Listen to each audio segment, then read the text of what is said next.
All right, we are live. Hello, everybody, and welcome to DC Fine Art.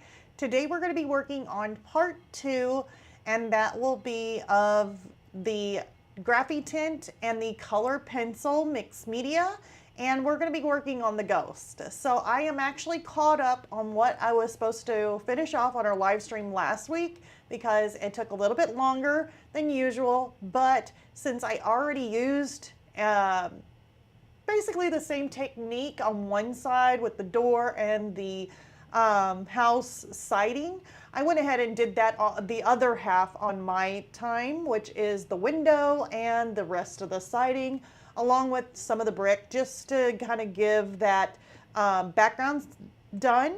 And that way we can go into working on our ghost. And yeah, what better thing to do than on a Halloween week? So super excited about doing this. I hope everybody's going to have a good Halloween this week. I know right now I am going to have a lot of work cut out for me because it is really, really windy here. Really windy. Like it blew over some of our Halloween stuff outside. So it looks chaotic right now. So I'm going to be busy once the wind and the rain stops, which is probably on Thursday to be able to fix that. But this is just a live stream and an art chat where I chat with you guys. If you guys have any questions or anything like that, you're more than welcome to ask me questions. Another thing I wanted to make an announcement for, usually I give updates at the very beginning just to kind of let you guys know what's going on. So for Patreon, just let you guys know, like I said, I was working on that pie that I was doing with acrylic, and I am still working on that. And the video, I'm hoping to get this done here soon this week. That way I'll have the whole video and not a part 1, part 2, but try and get that done for you guys as one video. So far I can give you a little sneak peek. It's not done yet, but it's, you see how I'm wrapping around the corners on this canvas? But yeah, it's a pie. I mean, I love blueberry pie, so I am still currently working on this, but I really love how I'm gonna have it wrap around the edges. That way, when you have it hanging on a wall and you're looking at it from any angle, even from a little side angle, you can still see how the pie wraps around. I think that that is really, really fun to do.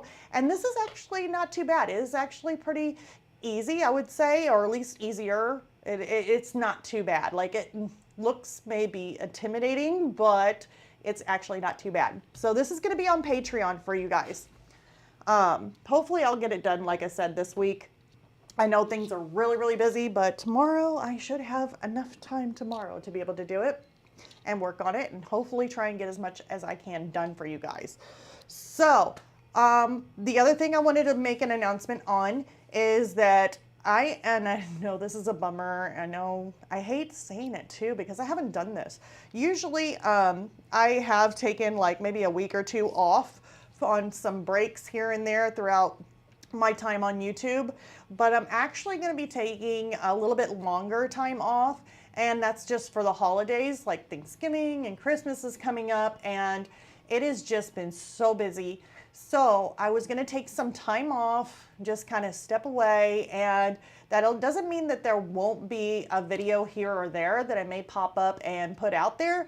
It's just I'm going to take some time off and just kind of be with the family, and I will still be doing artwork, especially for Patreon. Patreon, you guys will still get a video from me. Maybe you might get a little bit more. I mean, I'm not for sure since I'll be having a little bit extra time, but Patreons, you guys will still get something, but YouTube, it's gonna be like just here or there maybe, but definitely taking some time off for the holidays, which I haven't done in a really long time. So yeah, I hope you guys completely understand me on that. I feel a little bit bad because I'm always used to doing every week, trying to do a video for you guys or do something for you guys.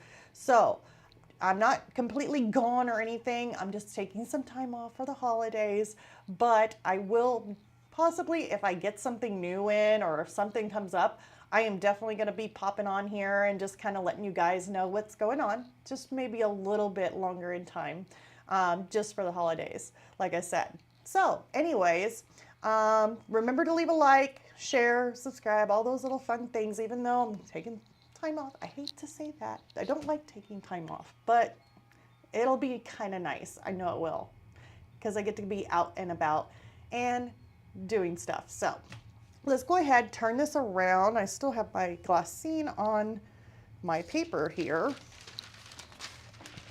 Let's see, gotta turn this around. Oh, blurry. Maybe it can focus on my nails. Or it can not focus at all. Oh, there we go. There we go. And then watch it go blurry. I'll be like, sorry, you guys.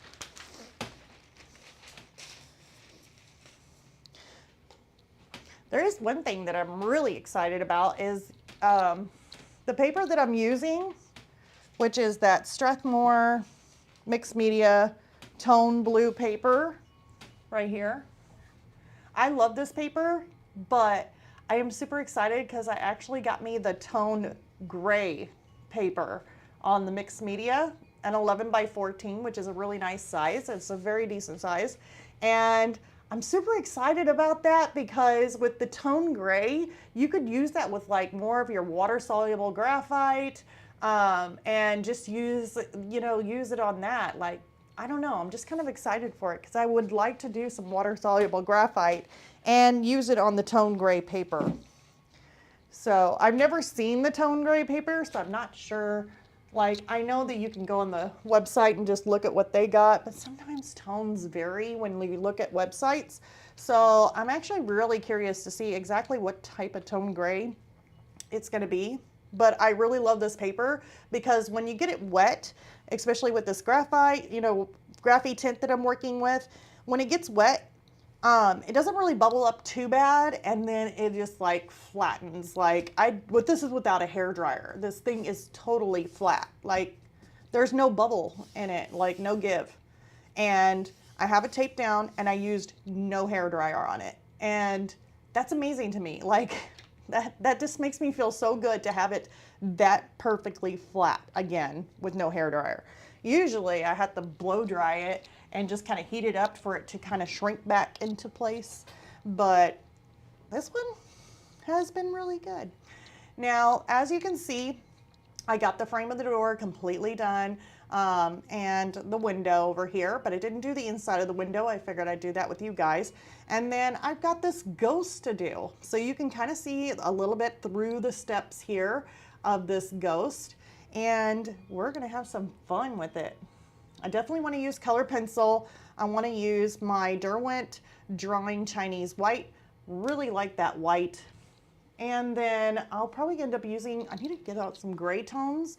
So I'm going to reach for my, I may end up reaching for my Caran d'Ache Luminance for that. Let me see.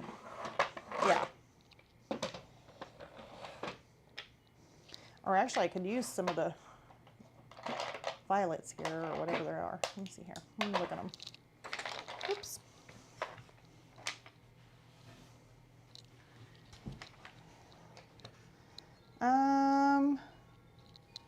What do we have? I'm blind as a bat. Violet gray. We could always throw that in if we wanted to. I don't know how that would show up on there. And then the sepia 10% is really a nice color. I like that color. But let me get out some of my grays. I don't know if we want to work with a warm gray or I really like my warm grays or French grays. They have a little bit of a bluish tone in them. Basically a warm tone, or I don't really, is that Payne's gray? I was looking at Payne's gray. French grays, it could even have a little bit of brown tone in them. Just a warm. And the reason why I do that instead of going after like cold grays, I save my cold grays or my steel grays, like that one says steel. I save those for anything that I work in, like if it's more of a metallic or a metal or something shiny and more represents more of that metal or hard still life kind of thing, then I'll reach for my steels or my cold grays. But if it's something that is basically more toward living like an animal, like even cloth, you know, stuff like that, like more tangible. I don't know how to say it. Like I use more of my warm grays for them, but that's the only time I ever use my steel or my coal grays is for like metals and metallics and silvers and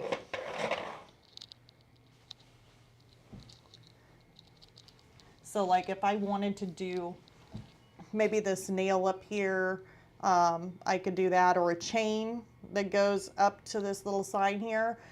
I would use more of my cold grays or steels. So I picked out some grays here. I know they're really, really super small too. Look how small they are. I probably need to go and get me out my my replacements, but we may end up doing that. We'll just see. We'll see how long these last. Okay. Try and get them sharpened just a little bit, at least on that one. All right. So the first thing I want to start off with is basically I have my reference photo for this, and like I said at the very beginning, if you haven't watched part one, basically I might have to turn on my bright light. Hold on. I think I had to do that last time. There. That might work a little bit better for my eyes because it's harder for me to see. But I had, let's go this. Let's not go directly to white first. Oops. Let's go with Payne's Gray.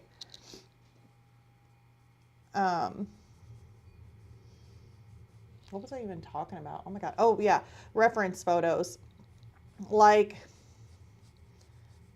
the reference photos that I use for this basically are, it's like not one reference photo. Like I just used maybe a reference photo from something that I liked, and it could be like just this ghost, and then I like this other little ghost dog, and then it's separate reference photos. And basically I had a whole collection of reference photos that I could look at to be able to come up with an idea that I was going for. So I had an idea and I just had to look for reference photos that kind of fit my idea.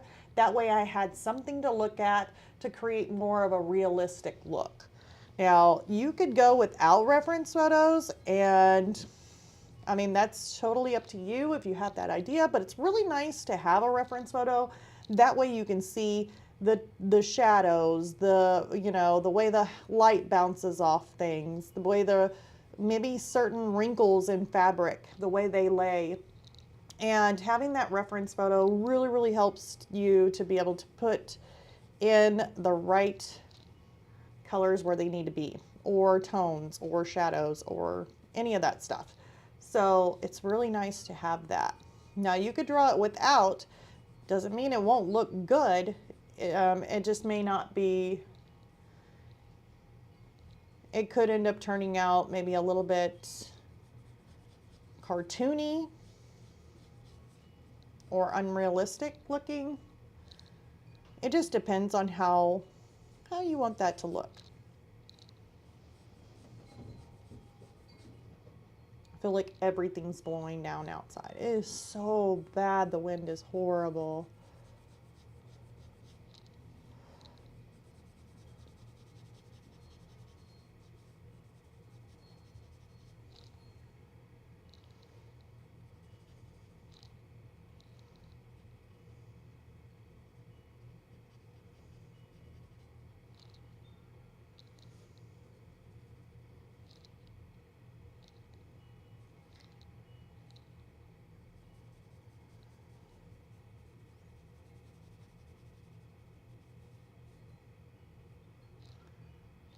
Just kind of creating some shadows in here and there. Those seem a little bit dark. Maybe I should come in here with a little bit lighter of a tone. If you end up going just a little bit too dark at the very beginning, you can always lighten it up just a little bit by adding in some white if you wanted to, just in case you went just a little bit too dark. But if you went more like it was extremely dark, it might end up being a little bit harder to lighten if you're wanting to whiten it back up to bright white.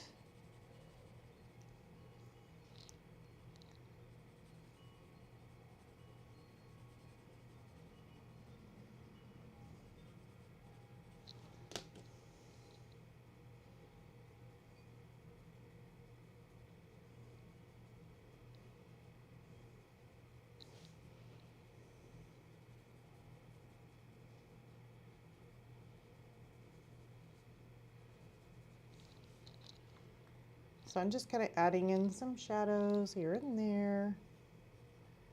This is definitely, and you could keep it, to be honest with you guys. If you like the way it looks with just the Graphitint, you could use just Graphitint and just leave this alone if you wanted to.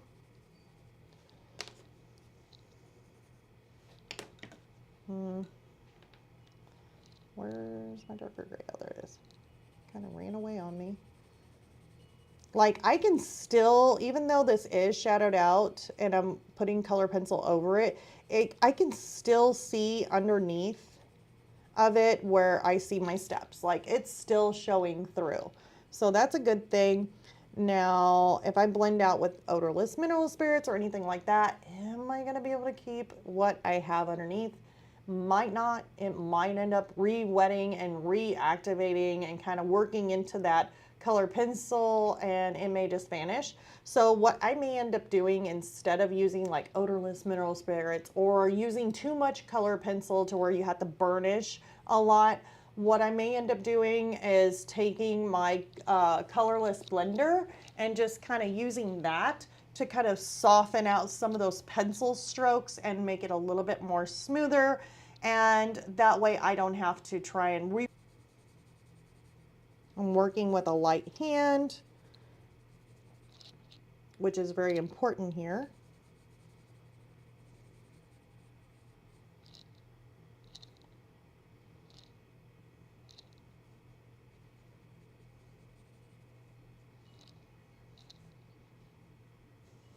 Now, I know that this is supposed to be like a sheet.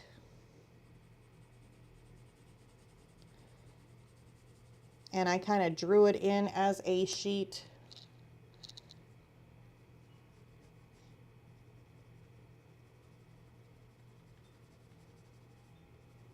I don't know if I really want to keep that or if I really want to kind of intermingle it here and just kind of make it more of a loose.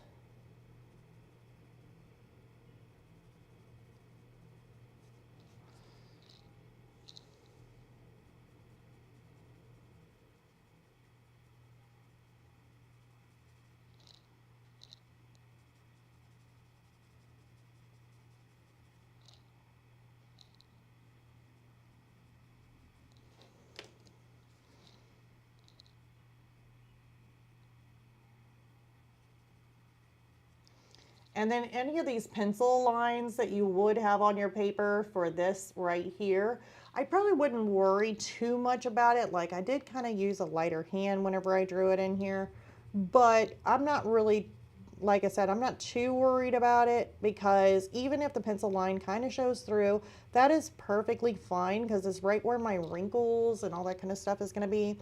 Now, this one here just seems like maybe let's see if I can cover it up. I may end up having to erase it a little bit if I can't get my white on top of it, but it seems to be going right on top of that pencil line, so I'm not having no issues there.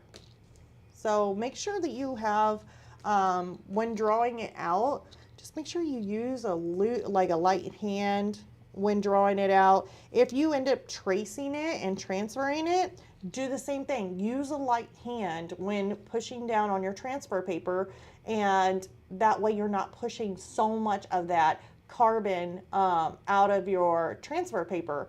Otherwise, it'll get way too dark, and then that graphite can be really slick for the color pencil to be able to stick on top of it. So you might have some issues trying to cover up that color or that graphite that you have laid down on that paper, or carbon that you have on your paper. So just a note, take everything easy. when working with this. Now this side here was much darker. This side over here, I'm kind of using more of a lighter shade than what I did on the top or on the other side. And that's because one side's kind of like in the shadows and the other side is not so much in the shadows.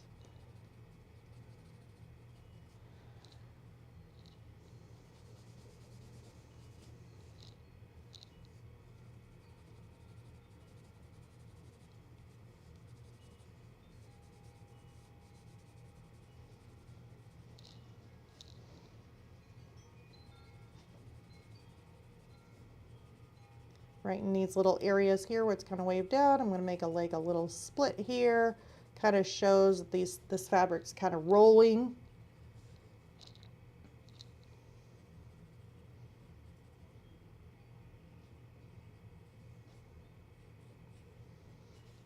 We've got this little side here, which doesn't need to be too dark.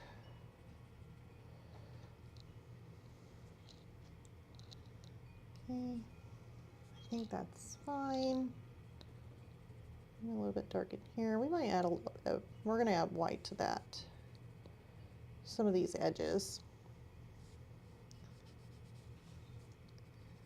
Now the white is not going to go all over this ghost and make him completely white. I'm just kind of doing some light white kind of here and there, kind of highlighting my brightest areas on this ghost. And then the rest of it, I'm just going to leave as more translucent. I really want to see that door behind it, just like you're seeing right now. I think that is really, really neat. I love the effect that it gives to it. It's just, I may need to highlight some areas. That way it does look like it's more of a transparent ghost. So I'm going to come in here and I'm going to use, I'm not going straight to white just yet. I'm going to use a French gray 10%, which is a really like a lighter gray. As you can see, I put a line right there with the white, but I'm going to come through here and just kind of add a little bit of highlight just here and there. Maybe right in here a little bit. It's not too white. Because this does not need to be super bright white. Unless I want to hit up some of these little edges right in there, I could. May have to put something a little bit whiter right there. Let me go ahead and highlight that just a little bit. I see a little bit of that pencil kind of coming through there. Highlight that just a little bit.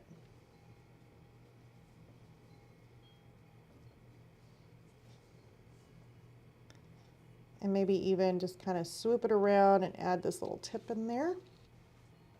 Look how nicely that looks. I love it.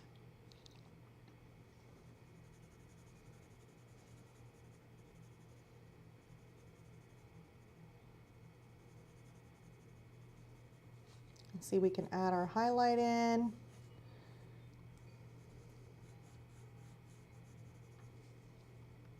It's a very subtle highlight, not too bright.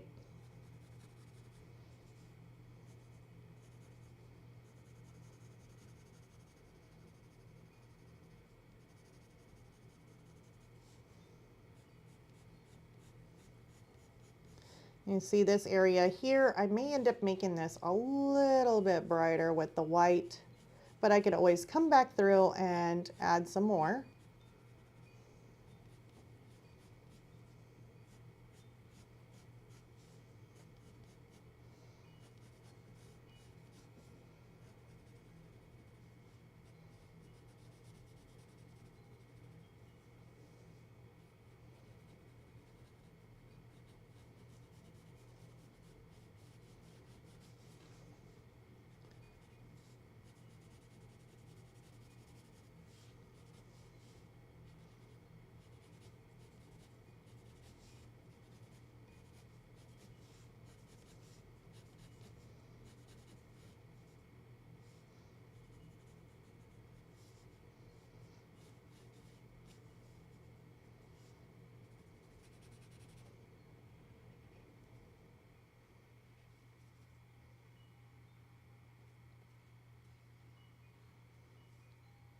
Okay.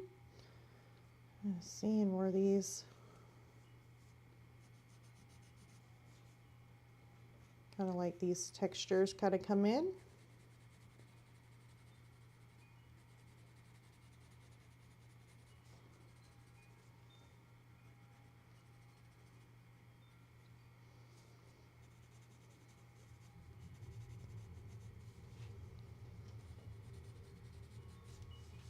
Now there is a doorknob and door handle in there.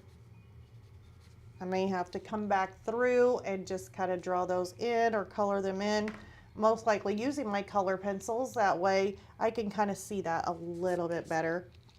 Because with the Graphitint, they don't have any yellows or any kind of ochres or something that I can make represent gold.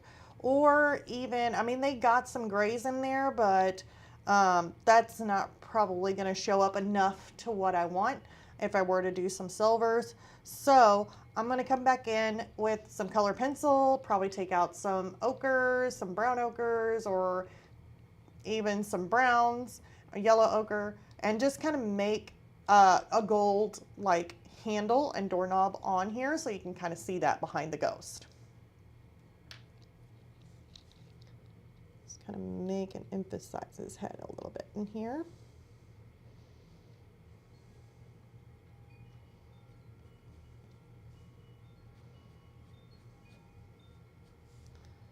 I do want to be careful with this. This is super bright.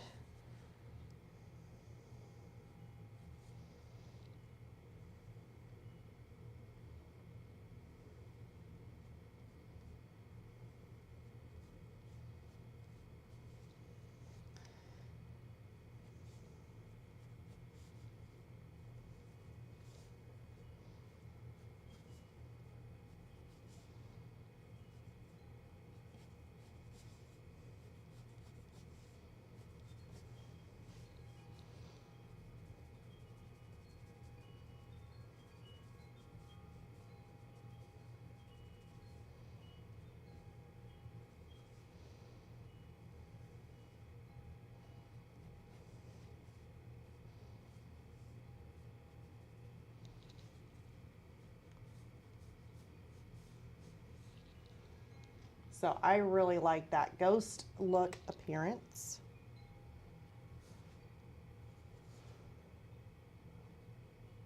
Maybe even right in here, a little bit of something.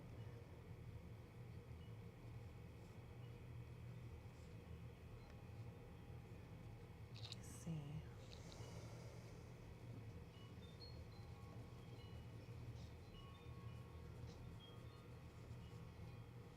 Okay.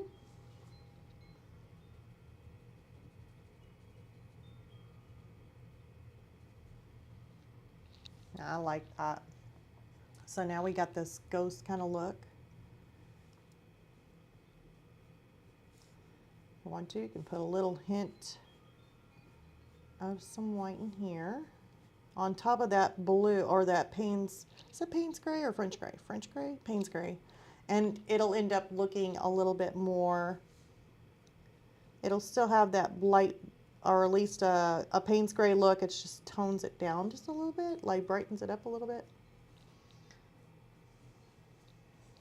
I like that. So that is our ghost. Let me go and see, let me take out my colorless blender and then possibly some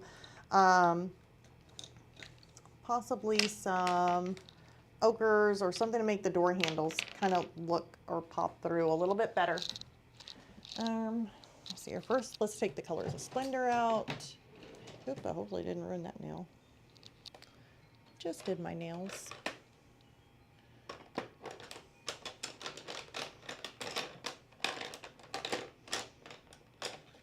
There we go.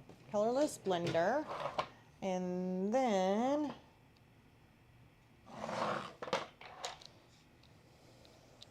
yeah, I'm gonna need both of these. Oh.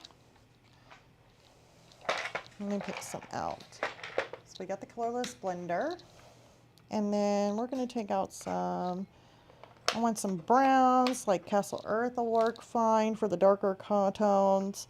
Probably ain't gonna get too detailed orientated with this because if I do, it's so small. That's brown ochre, 50%.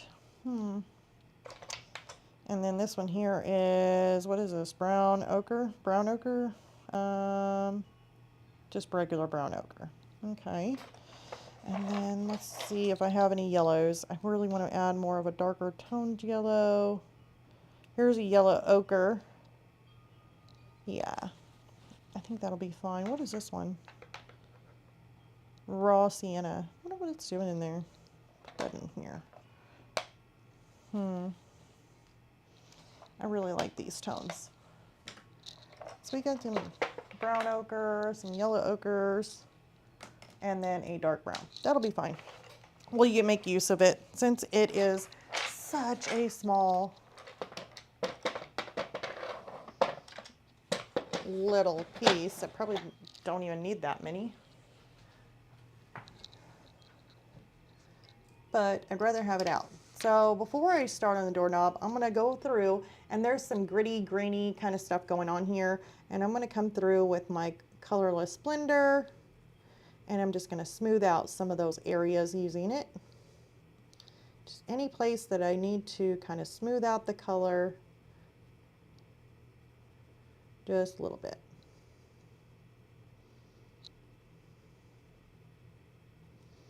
I didn't put a whole lot of pigment down, so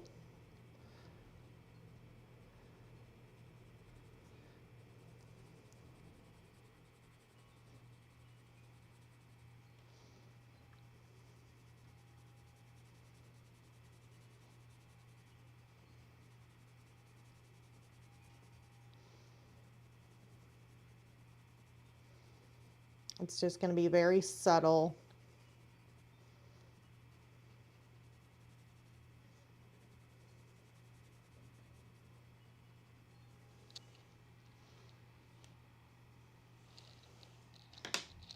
Not necessarily, let me see here. Let me take some my French gray and just kind of put it in there.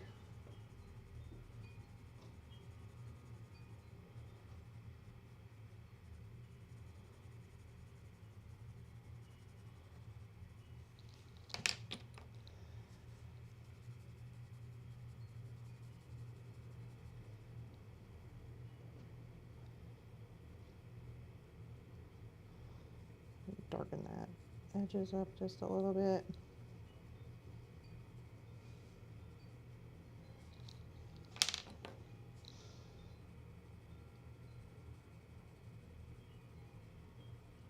There's not a whole lot of pigment on there, so kind of doesn't have much to work with.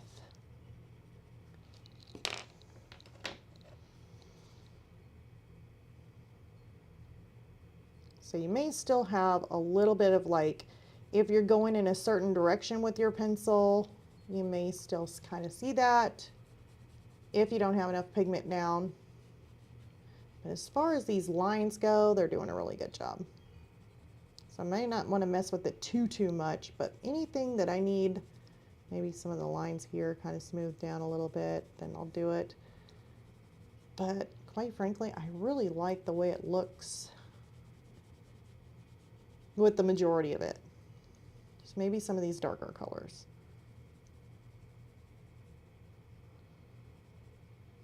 I almost think with enough pigment you might be able to go on top of it with odorless mineral spirits if you have a thick enough coat of pencil to where you use very lightly with the odorless mineral spirits to where you don't eat down into the color underneath and touch that Graphitint. You may be able to do that depending on how thick you have your color pencil.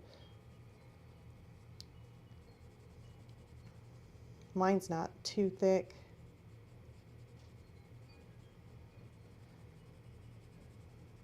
And I love the way it looks. I don't really want to do too much with it. Okay, I think I'm pretty much happy with that. I want to leave that the way it is. Okay, so now I'm going to go in here and just kind of make my doorknob. I wonder if I got a reference photo. Zoom in. Oops. Come on, zoom, zoom. All right.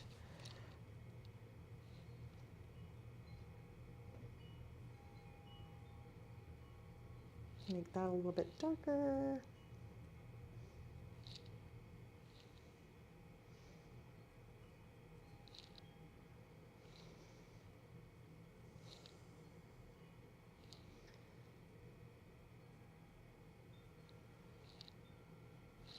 This doorknob here, or at least a lock, can have a little bit of a darkness there.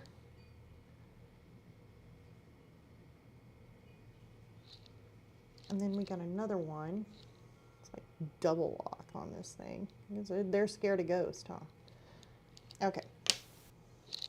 Now let's take our brown ochre.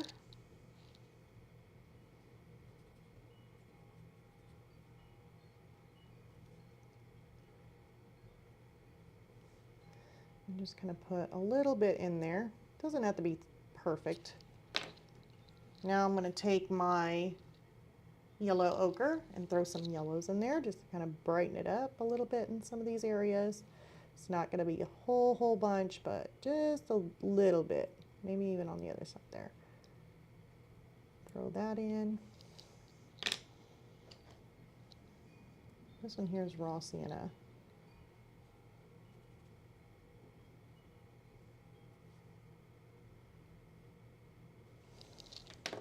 And then there's always like some white for some highlights. I definitely want to take some white and just kind of stick it in there, just kind of randomly.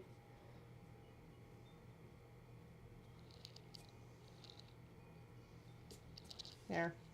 And now we got some gold knobs and little door lock in there.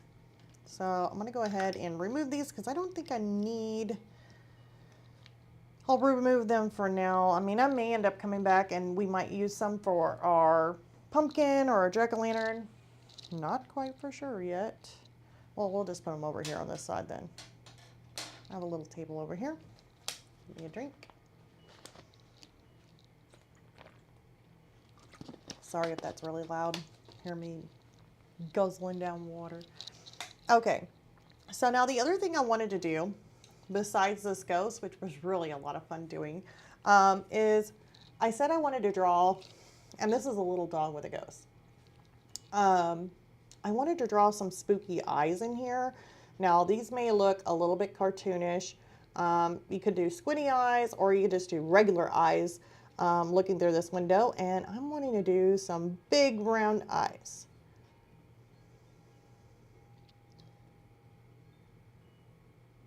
And when I say big and round eyes, I'm meaning like big round eyes. And I don't know if you can even see that. Maybe.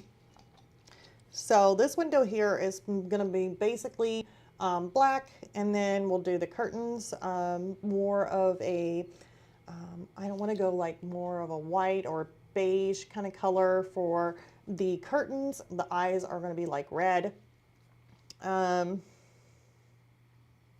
I would have to be working with more of the Graphitint on that, which shouldn't be too bad. We could do that, or we could work on the dog. I probably think we should work on the dog, since it's probably one of the things that would probably be better. Yeah, because the jack-o'-lantern, I know we worked on several jack-o'-lanterns and doing like pumpkins on this. And then this one here would be quite simple, just to kind of make that dark black, maybe a little bit of blue tone in the dark area space here, and then put in red eyes. I mean, it's kind of easier, or you could do white eyes with little people. But the dog, definitely need to do the dog. And then this sign up here is going to say Happy Halloween. So let's go ahead and do the dog next. I'm kind of excited for him. Always try and leave the best for last. And for me, it's the puppy dog. All right. Guess we could use brown. We could use this Castle Earth. That'll be fine. Let me go ahead and sharpen it. Oh, and then I'm probably going to have to use, I probably need it sharper than that. We'll use Castle Earth for his nose. We'll use some black. So I will have to get the black out. And maybe some, oh, right here. Maybe some brown ochre. I know the dog in the reference photo kind of has some different colors going on with him, but oop, that's really dull. Waiting to lose my pencil in that. So short. Ooh, I almost spilled my water. Oop, that would be bad. All right. So let's go ahead and start on his little nostrils. So I got my black, and I'm just kind of going in with the darkest areas first. Thing is, we are working with a really, really, really small subject. So his nose is not going to be that big.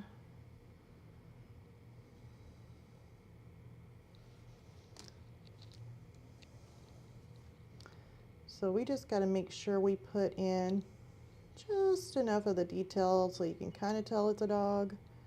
You don't have to get too out of control with it on detail because of the size of this dog. He is super small.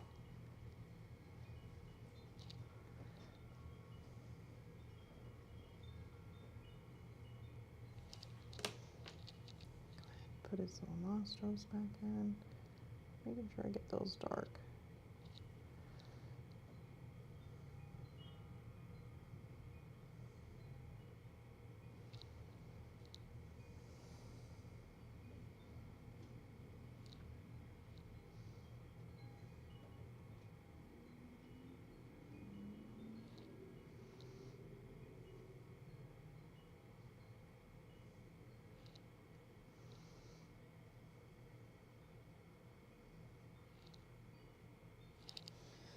Let me go ahead and don't think I want to make him a brown dog. That was probably too dark of a brown dog. Let's go with a brown ochre. Yeah. Let's go with more of a lighter color. Oh my gosh, this pencil is not sharpened.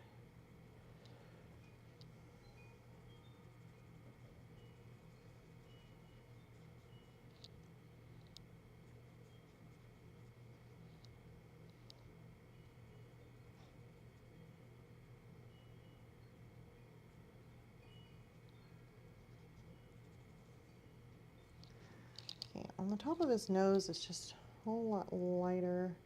See if we try and put a lighter color in there, maybe some white.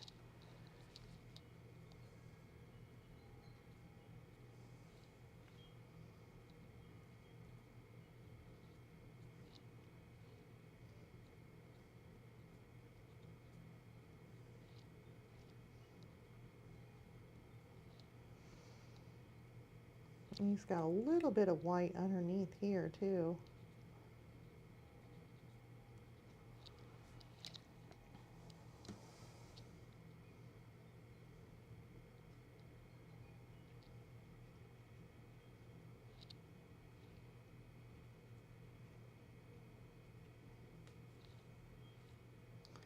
Then he's got like a darker patch up here on his nose.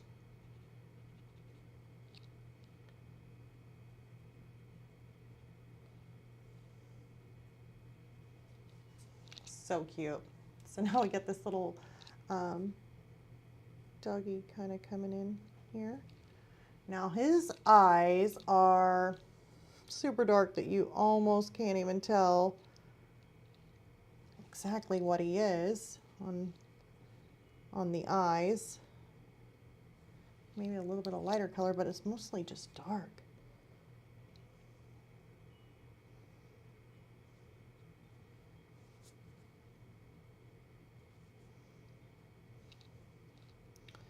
So we may end up just going in there and just shading these in more of a brown or a dark brown color. I think that'll be fine.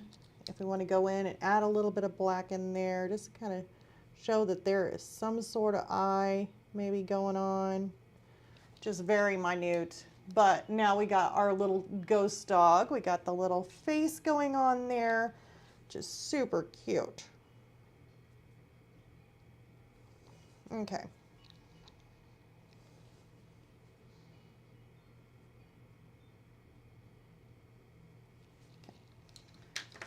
All right, so make sure I got enough this color in there.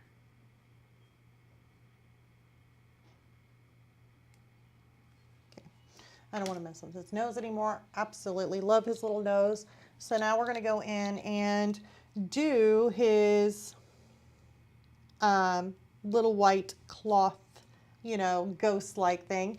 Now, as you can tell, you cannot see the actual bricks behind him, and that's because he's alive. He's dressed up as a ghost, so he's not going to be see-through whatsoever.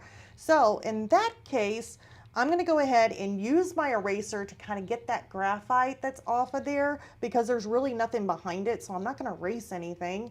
And that way I can go in and create his more of a realistic kind of looking, or not realistic, but more of a non-spirit little costume here.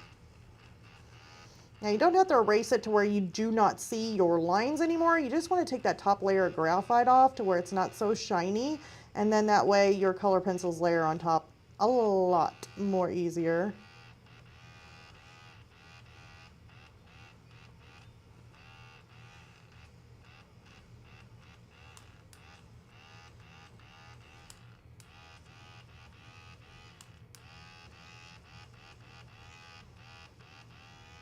Okay, I think that's pretty much good, I think.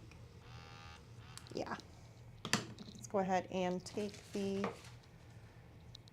brush and just kind of brush that away, any kind of remnants of erasers.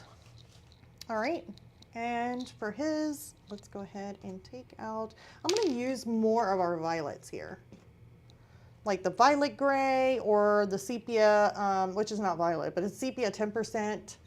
And then for lighter color, we got our French gray and then our white. I really like those colors. And then if we need to go in and make it darker, I'm actually going to go a little bit differently. Let's use French gray instead of Payne's gray. So I'm going to zoom out just a little bit. So our darker area, of course, is going to be right up in here.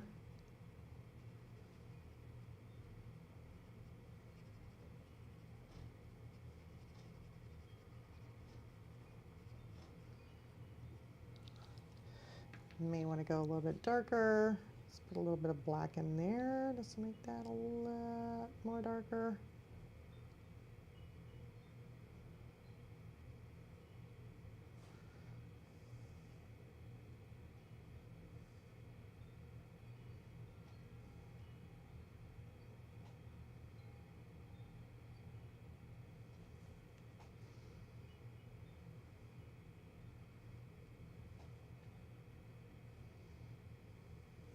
And just kind of putting in some of these ripples and shadows in here using my black now. So I'm just going to go a little bit more darker than what it shows. There we go.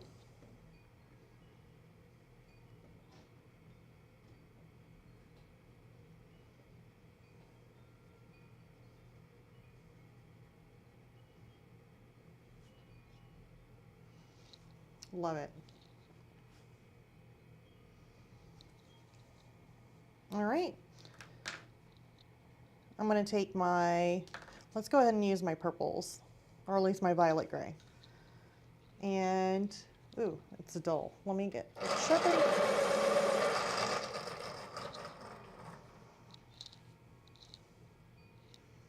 And then right here by his eye, it's a single kind of ripple here that's kind of lighter.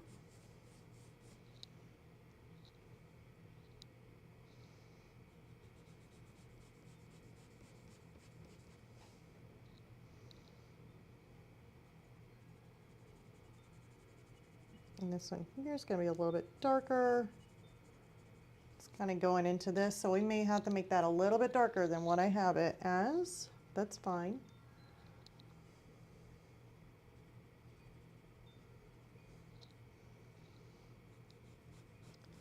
It's easier to go darker than to go lighter. So if I'm working with this violet tone, just kind of adding some of these tones in here, I always know that I can always go darker than this. So this is not my darkest color, but I can go darker.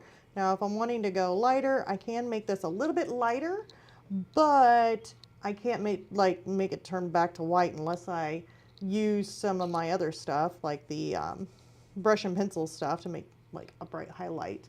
But you don't really want to work harder. You want to work smarter. So don't want to create no more work than what you should have to do.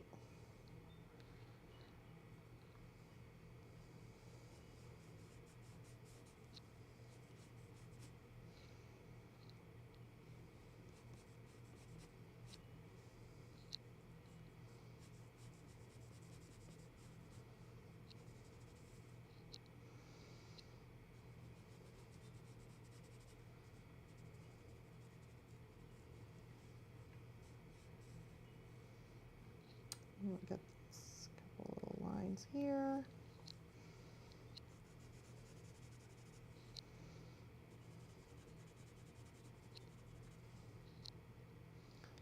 Got a little wrinkle right in here.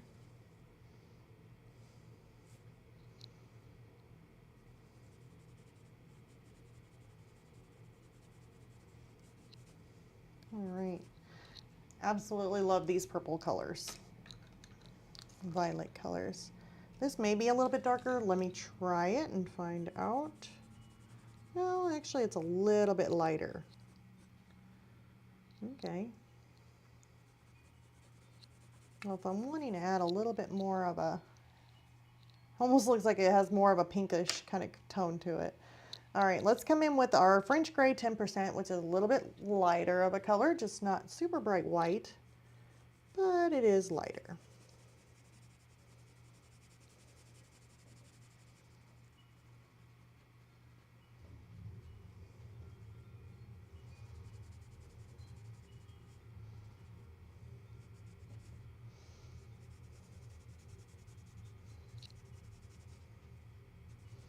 Even if I had this for a base color, I really do like it. And then just leave enough pigment, or at least enough tooth on your paper, don't burnish, because you definitely want to go back in and add some white.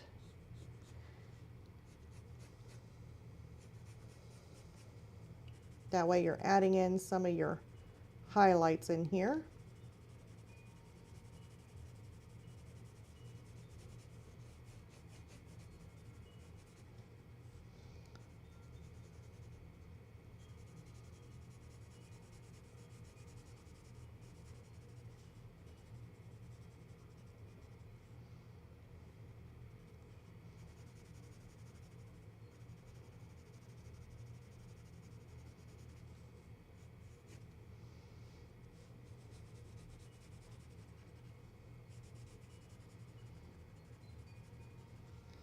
I may have to add a little bit more of a darker tone than what I got already, which is fine. Just trying to get some of this area kind of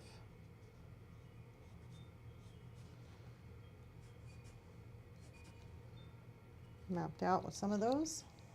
All right, now let's go a little bit darker. So I'm gonna take my, let's see here, that's really dark. That's a French Gray, just a plain French Gray. This one here is a French Gray 30%. I think it's a little bit darker. Or what's this one, Sepia? Sepia 50%, that's definitely darker. But I wanna gradually make my way up, so I don't wanna go directly to the darkest color I have. Let's try this out and just kind of see. Okay, we're definitely gonna go darker.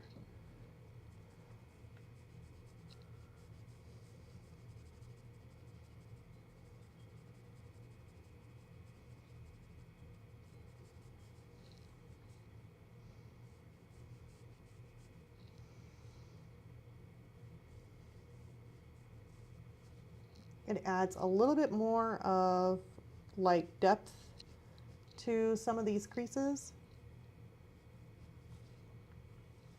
We've got a big crease in here, so I want to kind of take it as a little crease and then just kind of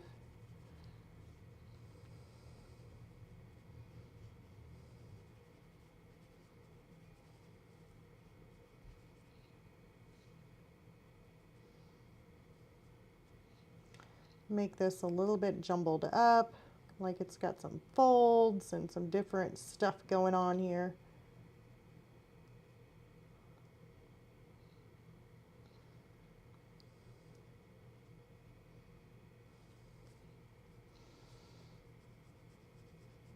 Make that a tad bit darker, maybe right in there.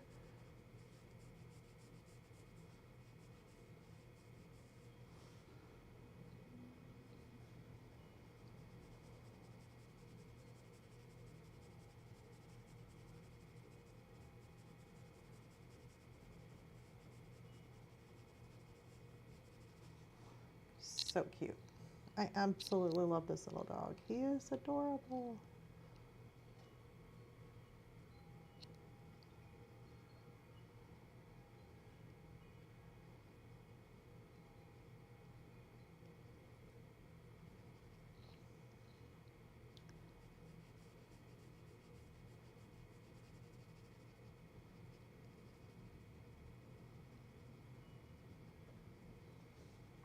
Okay. Let me just kind of shade this out a little bit more, blend it out. Okay.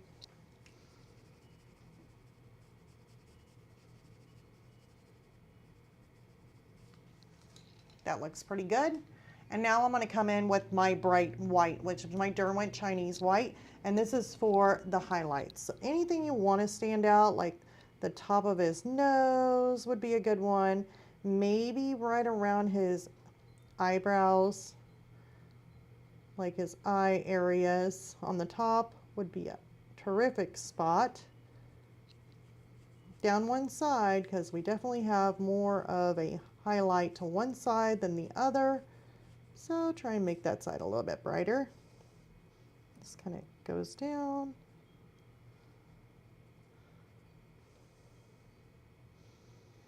Any kind of ripples or little bowed up areas.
Make that just a little bit more brighter.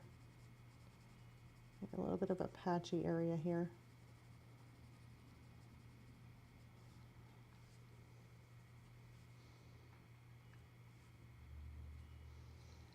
And there's our little dog. So that was super fun and actually really, really easy to do.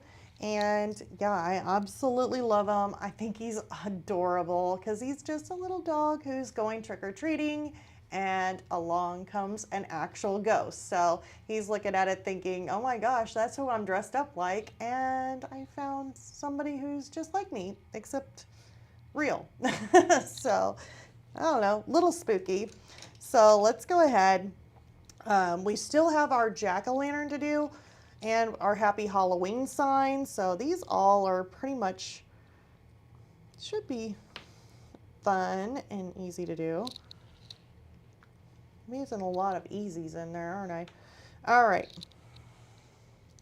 So I'm gonna set aside my grays and my ochres and all those fun colors because I will have to go back. I mean, we definitely have this to do, which is the little spooky glowing eyes and the jack-o'-lantern. So let's go ahead and pull out some oranges, yellows, purples, and you're probably like thinking purples for a jack-o'-lantern. Yes, if you're doing any kind of shadowing that's with oranges or yellows, if you're using those colors, purple is excellent for adding in shadows because it gives you more depth and more realism to your drawing that you're working with, instead of just switching over and just using like dark blacks or anything like that. And then we'll have to get some greens for the stem. So that's what I'm going to do over here. I'm going to grab some orange. Oops, did I just knock out? I just knocked over a little panel. Getting carried away here. And then greens. I don't really know what kind of stem colors we're going to go with. Probably just anything. I don't think it really matters too much. It'll be spooky greens. And then our yellows. And I want to make it nice and bright yellows in here, just like if it's glowing. So here's some lighter yellows. Let me pick up my board. So I like knocking over all my stuff. I'm good at doing that. All right. So I got two types of yellows here. I'm just going to pull out my yellow cadmium, my lemon yellow, and then from oranges, there's an orange, a dark cadmium orange, and then a cornelian orange. So it kind of goes from light to dark on those. Oh, and then we need our purples too. So olive brown, moss green, and a dark polythonian. Polythonian? I don't know. They give me great words to work with. And then I want to go ahead and pull out a violet. Let me see here. Here's a violet. What color is this? This is violet brown. Violet. Okay, we got our purple. All right, so let's go ahead and work on our jack-o'-lantern to get him done. All right, and same thing goes with the jack-o'-lantern. As you can see, I do have a lot of not color pencil, but graphite that is still left on the paper. I want to remove some of that graphite so that way my color pencil does cover it up, especially if I'm working with yellow. Yellow is more of a brighter, more translucent kind of color. So you definitely don't want all that showing up.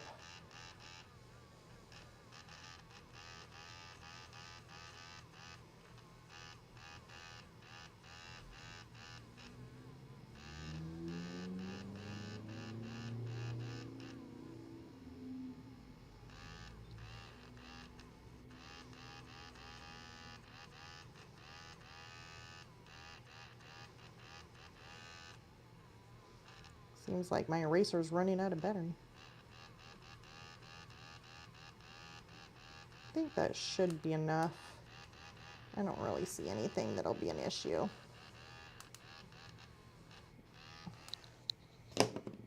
Take my little brush. Let's swipe him away. And let's go ahead and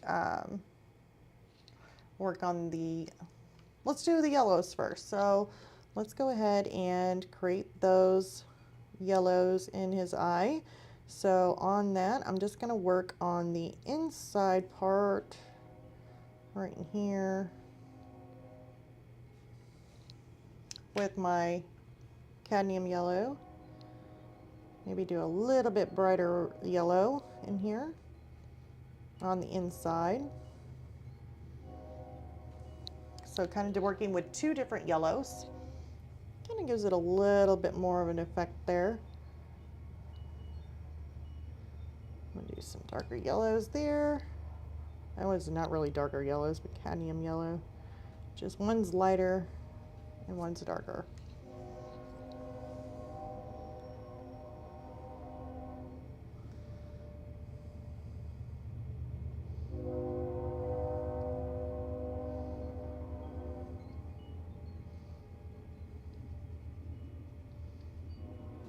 Okay.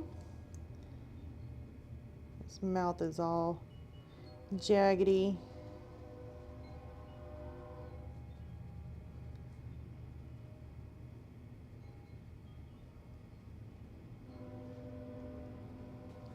He's got a very weird glow to him. I'm going to go ahead and switch it over out of that picture. Okay, so now we got this really cool glowing pumpkin. Now let's go ahead and add in, we're going to do our dark oranges first.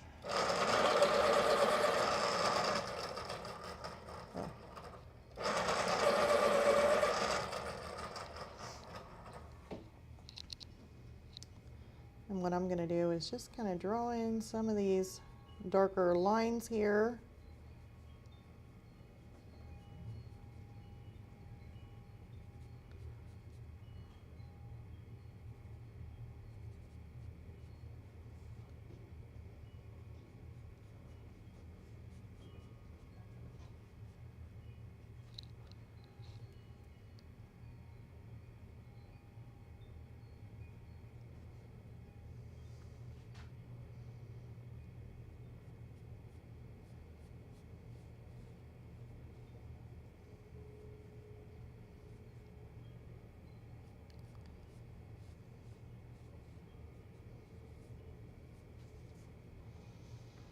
Okay, and then let's go ahead and take, do we need to sharpen all these? No.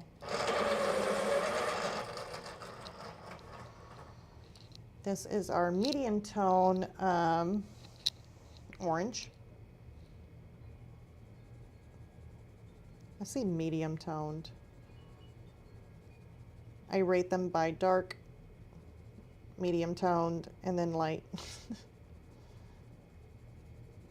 Very softly am I shading these colors in, because I do not want to take up all the texture off of the paper. We do not want to burnish because we've got some layering to do. I want to add some lighter tones in there, and I definitely want to keep some of the tooth of the paper for adding in some of my lighter tones.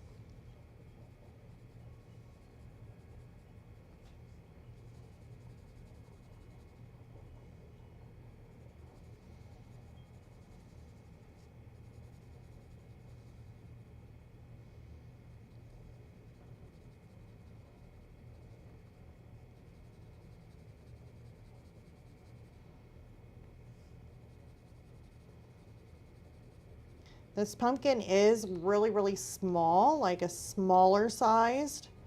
So adding in a whole lot of detail that you would with a bigger one is probably not going to happen. I mean, you can if you want to get that precise, but I would not, just because you don't really need to. Like I could go in there and add like a little bit of orange, like for the top here. Like that way you can kind of see the corners of the pumpkin, but it is such a small drawing that it's just really hard to get that in there because of the smaller size. Let's go ahead and add in some of our purple or our violet. I'm just going to toss just a little bit in here. Some of these bigger, thicker grooves, definitely the shadows.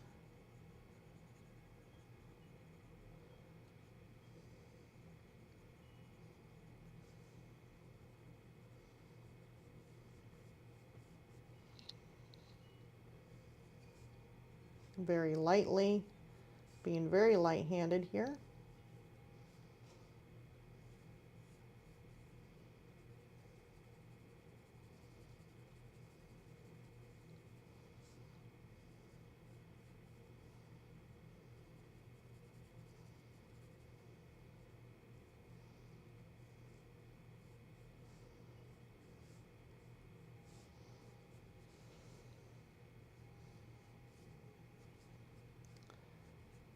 There we go.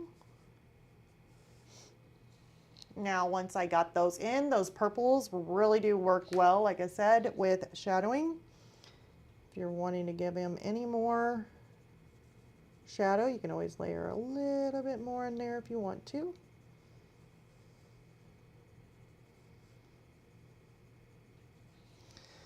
You can take your lighter orange, which is basically orange. You can come in there and just kind of add some highlights.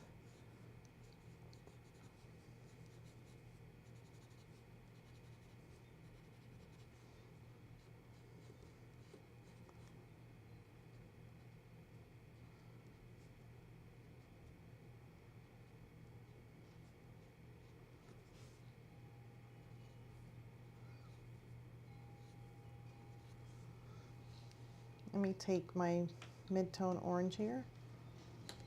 Wait, that's not mid-tone, that's more my darker orange. I'm going to clean up some of these edges.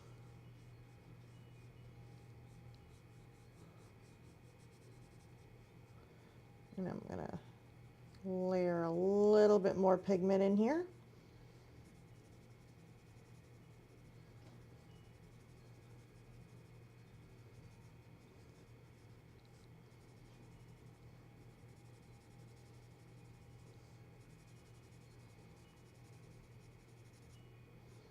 Depending on if you're going to use like a colorless blender, or even with this, you could possibly use some of your odorless mineral spirits, but you are working super, super small. So I would just say if you want to just end up burnishing this to finish it off without having to using a colorless blender or any of those things, just say just gradually make your way on up, like gradually layer and layer and layer all your colors. I'll put more purple in there, and then just get to the point where you may be adding a little bit more pressure to your artwork until you're burnishing and you got the color set in there the way you want it.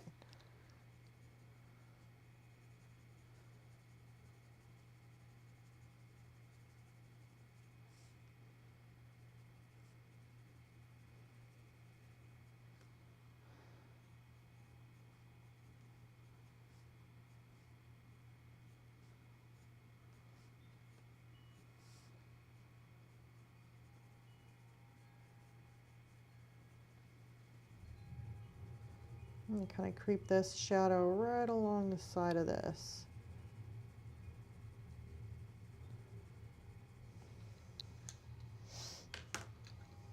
Come back in with some more highlights.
Now I like my pumpkin. I may end up going with my colorless blender on this one. Where did I do with it? Oh, there it is. Like I lost it. Where'd it go? I got enough pigment down on my paper that using the colorless blender should work just fine, just to kind of smooth out some of this grainy look.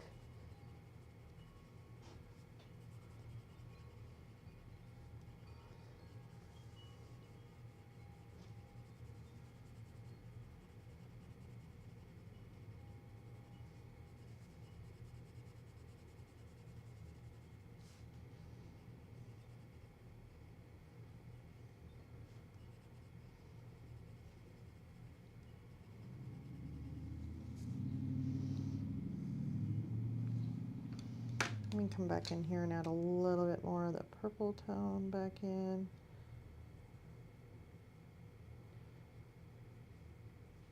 And I might have to come in with some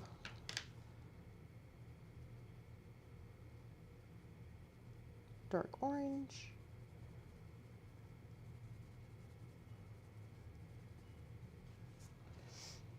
And then possibly some black. Ooh, didn't blink for a while there. Contacts are drying out.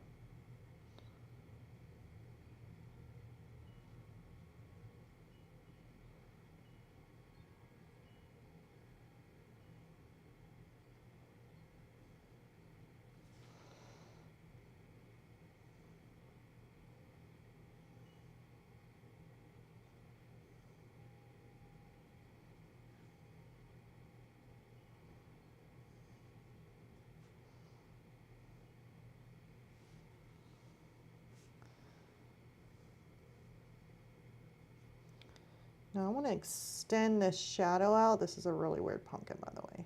It's like shaped weird. That's fine though. I want to go ahead and extend this shadow on out. Take some of my French gray.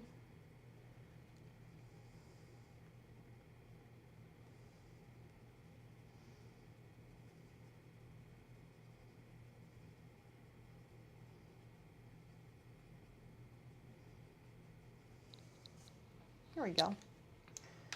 Now we got to create our stem. I'm going to go ahead and take my pumpkin colors and set them over there. I'm going to have like a whole bunch of pencils just sitting over there. And let's go ahead and do that. So we want our color dark green to kind of be on one side more than the other.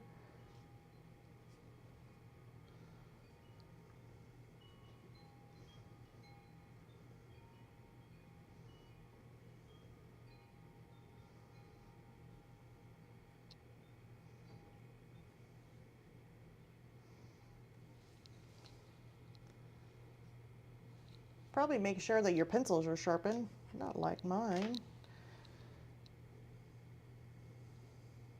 Here, let me sharpen it.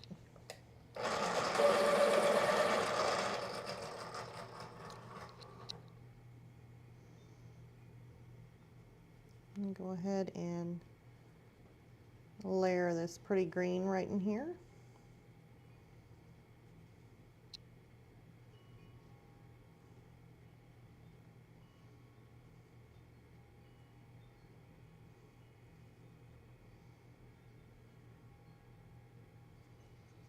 Okay.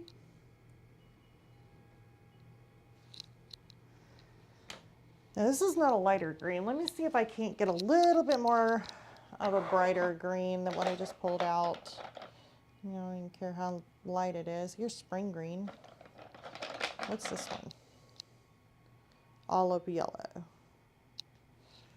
Let's do spring green. That's pretty bright.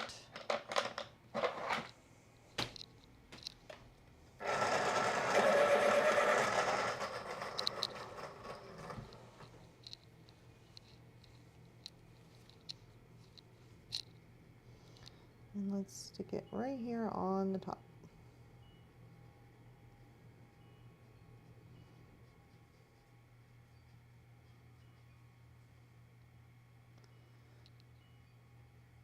Just kind of layering in some of this spring green on some of my brighter areas here. There we go. It's such a small pumpkin that you don't really have to do too much to get such a good look to that. I love it.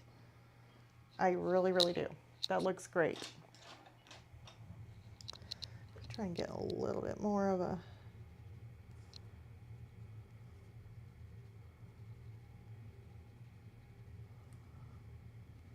another layer in there. Really would like to see that glow just a little bit. Let me take, let's see, let me sharpen my white.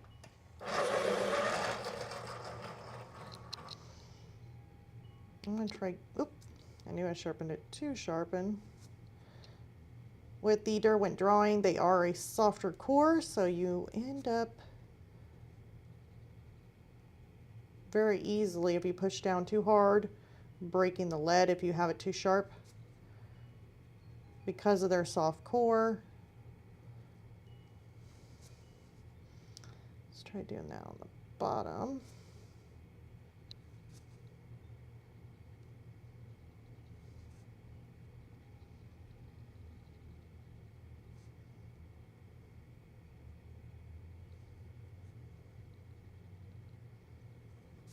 Ooh, that adds a little bit more glow to it. I absolutely love that.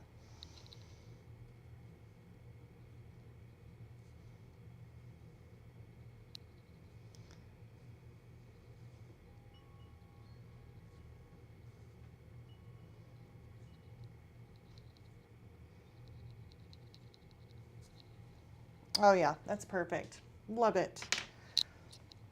All right, so now that we got that done, we'll go ahead and we're working really good on time, by the way. We still have the curtain with the scary face. Definitely want to do that besides the Halloween sign and the two little thingies there. Not for sure how much we'll get done, but we are awfully close. So I am going to go ahead and let me take some of my black here. I want to go ahead and kind of darken this up a little bit.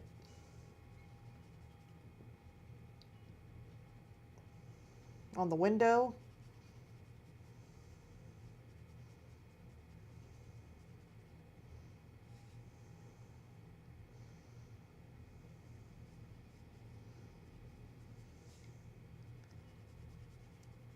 I'm leaving majority of the inside.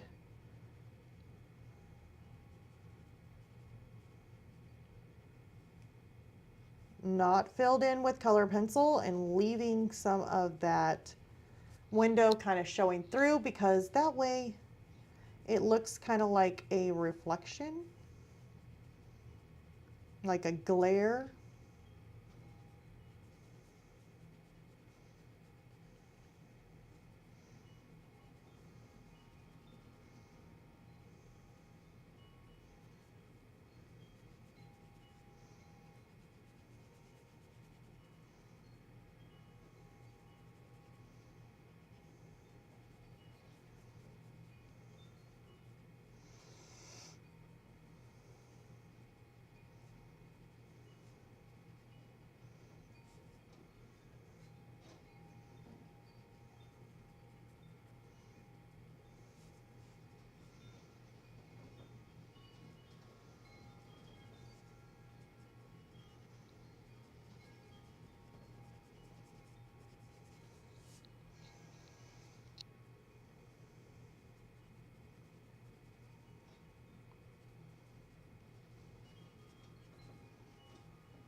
Okay.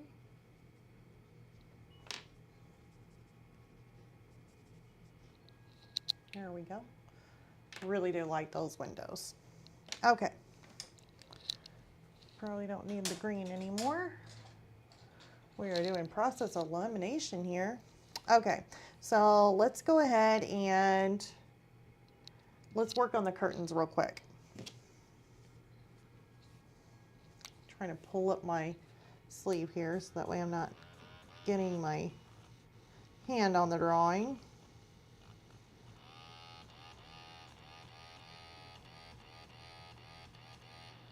Just trying to take some of that graphite off the paper.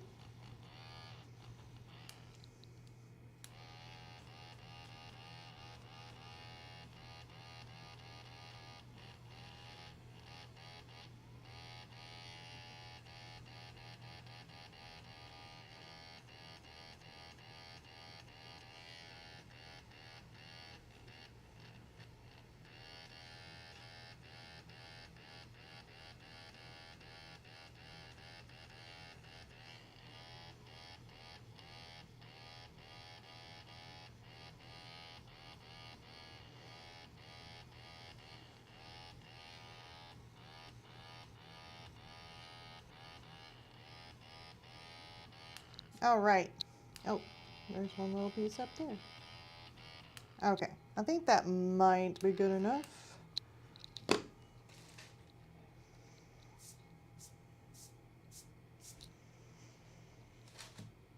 So now we can go ahead and work on our curtain. So I definitely would like to have a little bit of white.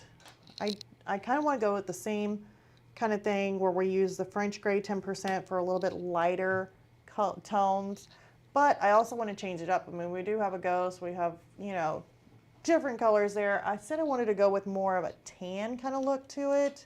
We could end up using some of our brown ochres and stuff like that. Maybe some browns. We could do that. Let's just use some of these colors. So we got Castle Earth, just stuck it in there for a really dark shadow. So basically we're working with brownish tones, brown Castle Earth, brown ochre, 50%, and then just brown ochre, and then of course the French gray 10%. So we're working with more brown tones. Oh, I don't know why, but I looked at the camera and saw this pencil like move, and I could have swore that the door opened.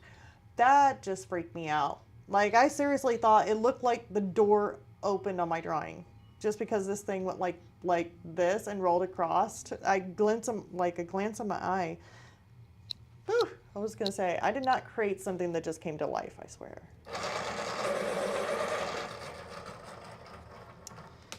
What perfect thing to happen for Halloween week. Like, if that's the case and my drawings come to life, I'm sorry, y'all. I'm going to be drawing a bunch of like dollar bills, like not just dollar bills. I'm going to be drawing like $100 bills all over my paper and just watch it come to life. That would be cool. I don't think my drawings come to life, but that would be cool if it did. Be like, Or I could just draw me like a big ring with a diamond that's like really big. Be like, yeah. I drew it and it came to life. Now I actually, okay, let me switch back to my reference photo here. I'm gonna look at these curtains that they already have. And these curtains that they have in here have so many wrinkles because it is pulled open and it looks like to be a large photo. So, I mean, if you get a reference photo that just has that many creases, that many, I wouldn't sweat it. Just go ahead and put as many as you feel like putting in until it looks the way you want it, if you're not wanting to go that extreme with it.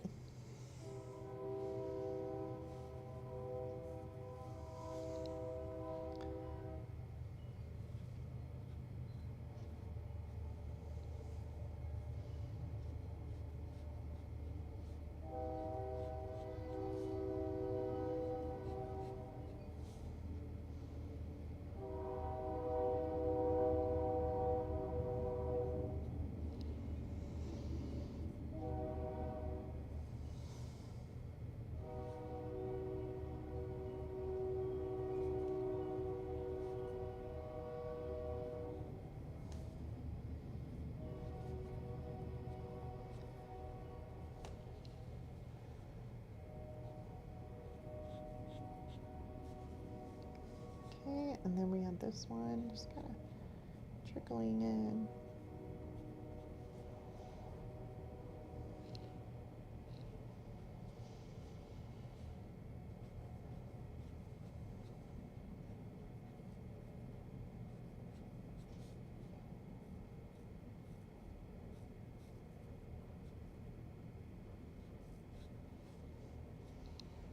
Okay, and then I'm going to create some lighter toned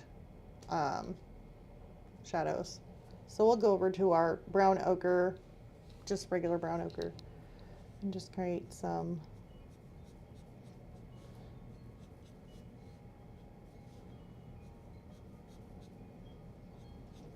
lighter toned wrinkles.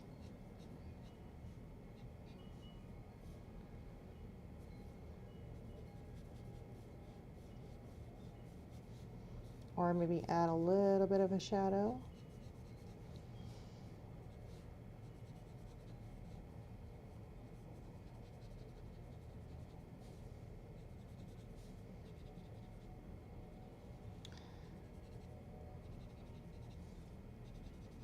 Now I kind of went a little bit on this side of the line and just kind of put it in there. That's because I'm going to go through and we are going to make a lighter tan line on the other side of this wrinkle. Tan line. I mean, the curtain doesn't really have a tan, but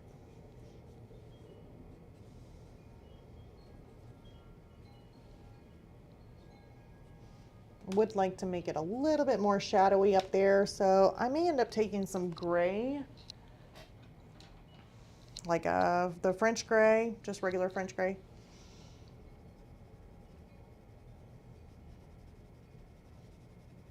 And coming through and adding a little bit of shadow to this on top. We can even pull some of those shadows down into some of these browns.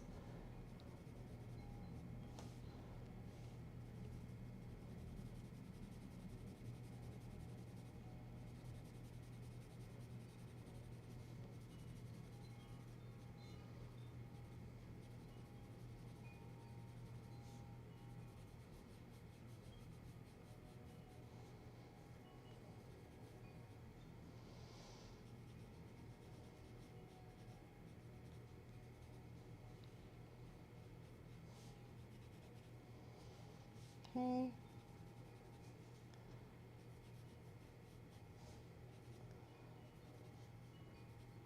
This area right here that's like basically doesn't have as much light go into it. I may make it a little bit, well, it's gonna have a little bit of the outside light maybe kind of glowing off of it or bouncing off of it, but that should be fine. All right, I like that. This is Payne's Gray. I don't want to get that Payne's Gray. That Payne's Gray needs to go away. It will not work with what I'm doing.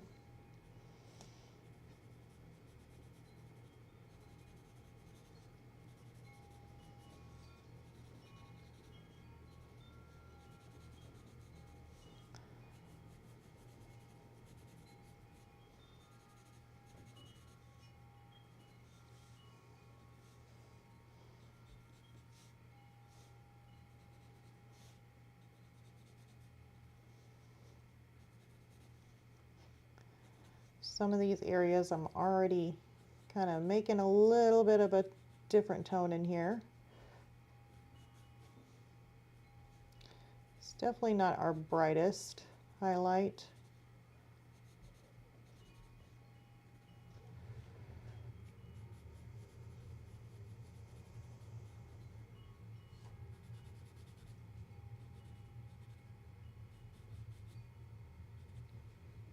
Let's come in through here and just kind of add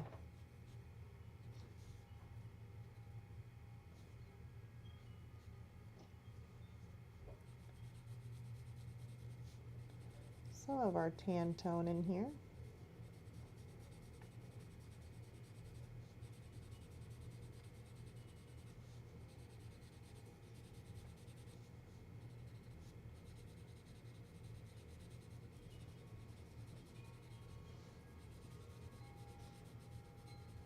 Kind of putting it in places here and there, just kind of filling in. I don't care too much if I go over that gray, that French gray, that's fine. Just to kind of tone it. I'm just lightly putting it in there.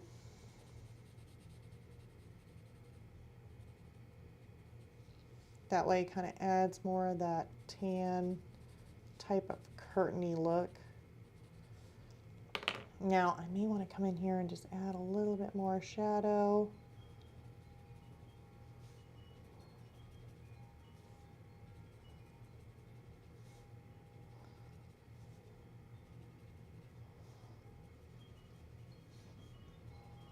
Maybe even in here, just add a little bit more depth.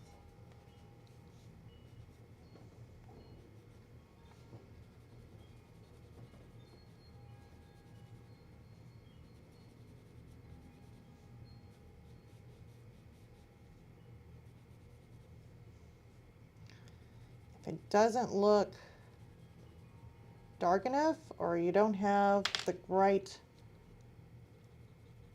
amount. You can always go back in and add some more Castle Earth, like the darker tone to it. And just kind of pull out some of those darker shades or making them a little bit more thicker.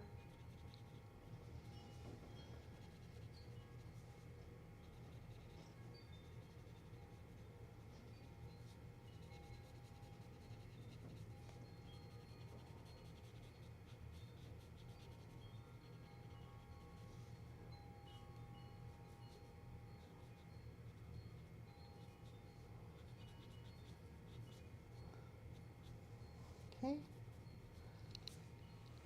All right. Now those curtains are really going to pop once sorry, my contacts are, I was staring at it without blinking. I have a habit of doing that. Now these curtains are definitely going to pop out whenever I start adding in the dark on the other side. I'm adding a little bit of white to it just to kind of make it a little bit more brighter just in some areas. Maybe it'll pop a little bit more.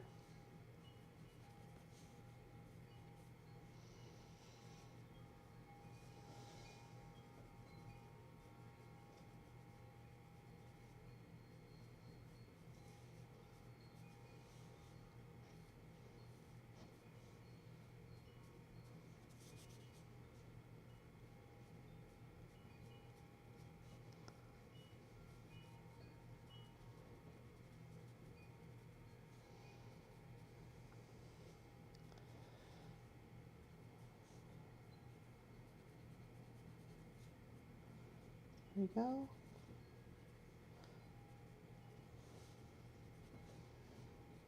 I don't want to get too carried away, but that looks really good for some curtains. Okay, now we're going to go in and we are going to put in our dark black in the scenery back behind it, okay? So right in there, we're going to go around those red eyes though. And I'm going to use my Graphitint. So we got Midnight Black here.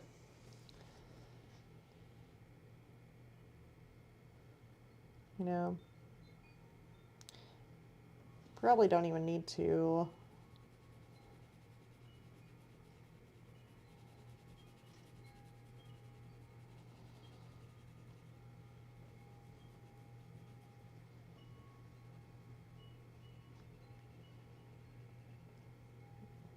There's one area that was really small up here that I put a little bit of Graphitint in. I probably will not wet that because it is such a small area.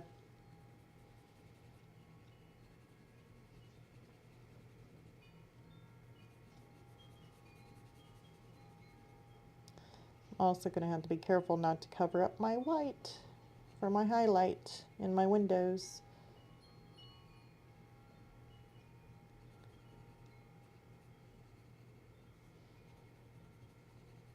Now you could make squinty eyes.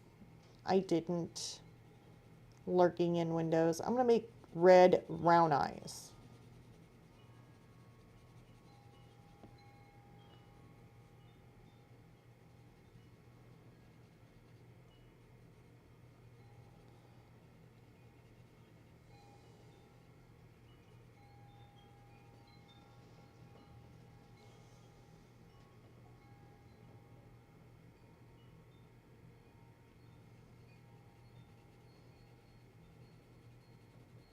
I am so surprised that our power is still on with as much wind as we're getting outside. I don't want to jinx it now, but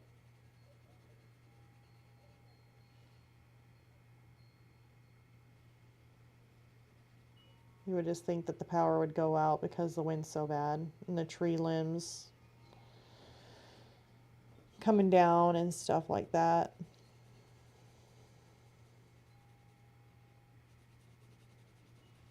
Okay, I'm going to go ahead and fill in these other two windows, and then we're just going to lightly just kind of go around these. Shouldn't take very long to dry. We actually could just go ahead and put in the color pencil red eyes, because that will stay.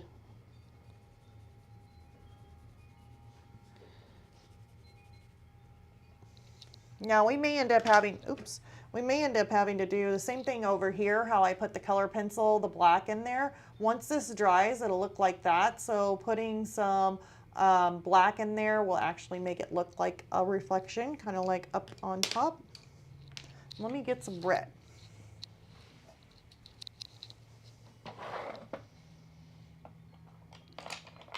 It's a nice red too. This is scarlet, then maybe.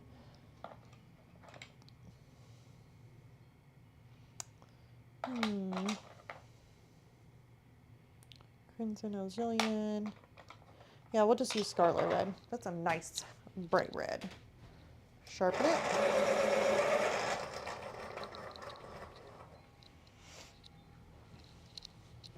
Okay. And now let's go ahead and make our red eyes. Once you get your eyes filled in, it's okay to burnish these.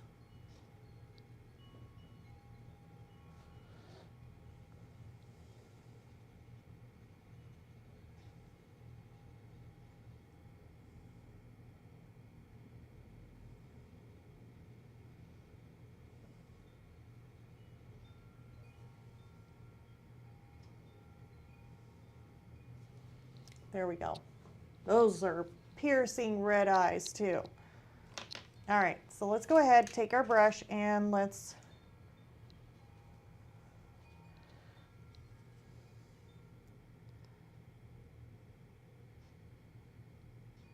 and I'm not putting too much water on it because the last thing I want to do is over flood my drawing with water, because then it'll spill out and it could get on the curtains that I just did, or it could get on all this other stuff that I just did. So we definitely don't want it to go crazy. So just be light on the water. Make sure you dab it off on a paper towel.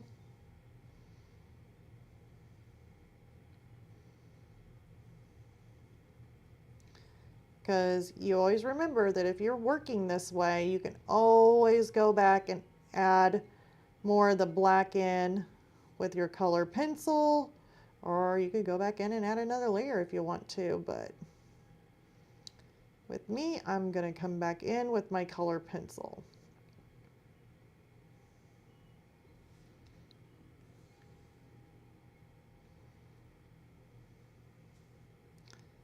Now, could you just go ahead and just fill this in with color pencil? Absolutely. But I wanted the same look on the windows and the same color as I did on the door up here. So I don't really want to change the technique and do something different.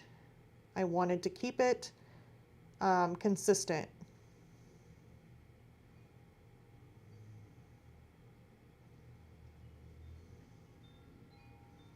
I like the look that this gives off when it dries. Kind of looks like a window pane.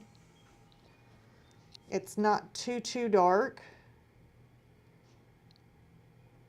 which could be a bad thing. It'd be a big good thing. I mean, if you're working in just Graphitint and you want it to be really dark, then you'll probably think it's a bad thing because it's not as dark as what you would want it. Unless you layer upon layer, maybe you can get it a little bit darker, but it's not pitch black. But it could be a good thing when you're working on black, shiny, reflective surfaces.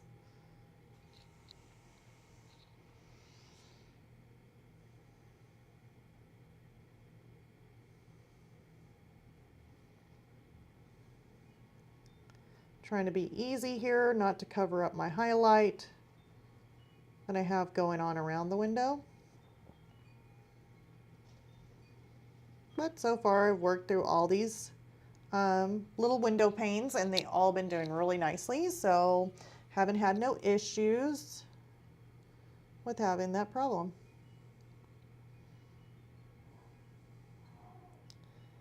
Oh, sounds like my dog Whiskey's playing.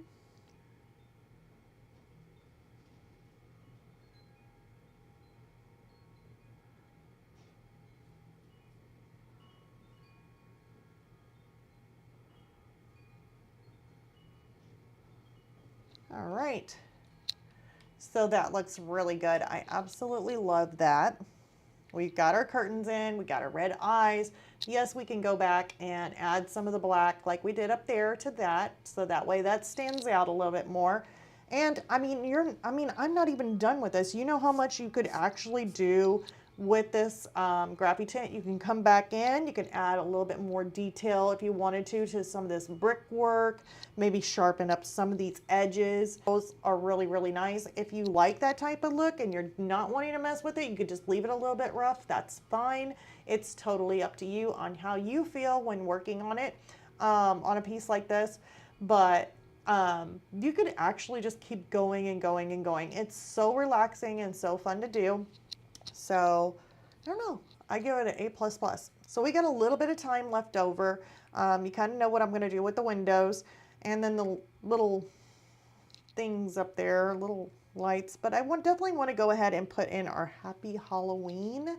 So what are we going to do? Are we going to make it orange lettering maybe?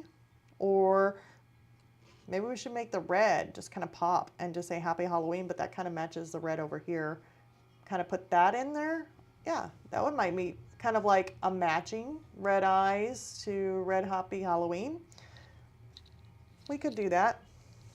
My handwriting's not the best neither. So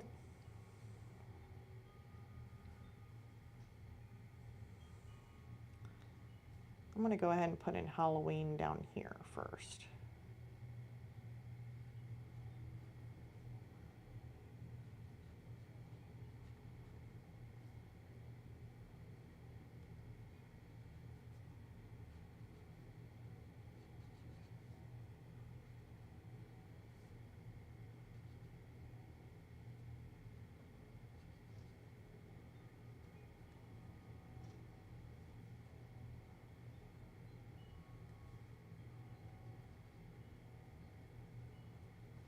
Okay, so there's Happy Halloween. Now we need to do another H.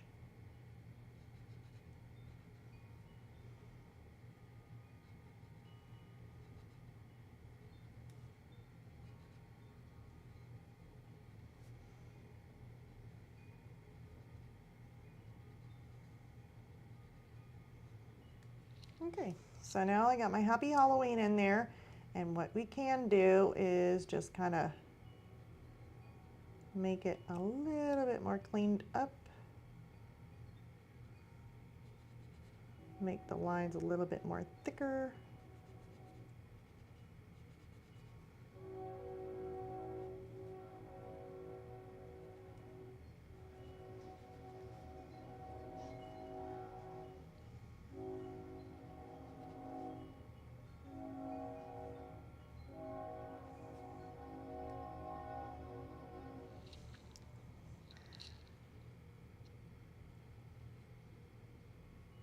Okay, now we got to make our little like sign. What if we got a different type? Let me go look. I want a different brown. I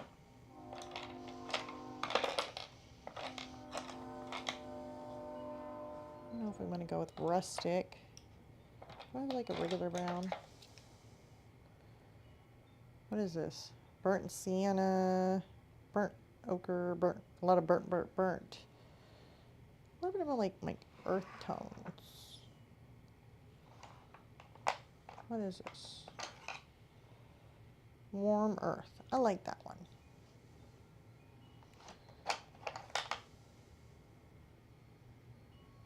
Dark flesh. I don't want to do that one. Like creepy sign. Okay. Let's just stick with these. The warm earth. Maybe some burnt sienna. Let's do those two.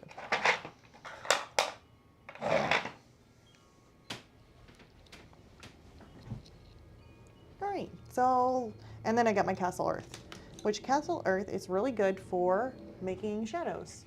So let's go ahead and highlight the shadows.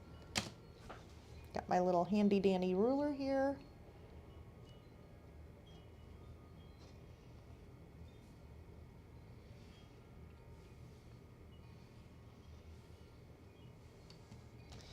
And we probably want some cracks in this.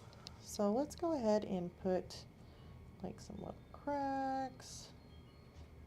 Maybe one right there. Maybe another one here. Maybe one up here.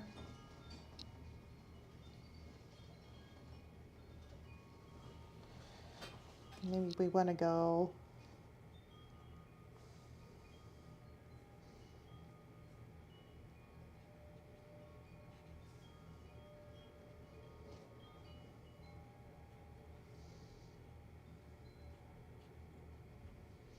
maybe I'll just get carried away like I normally do and just go.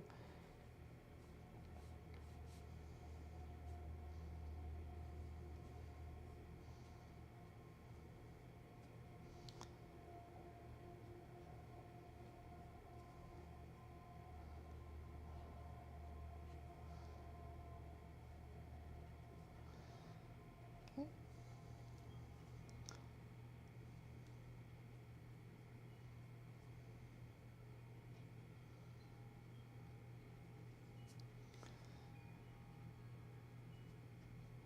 Making some cracks, just using my Castle Earth. Nothing too fancy.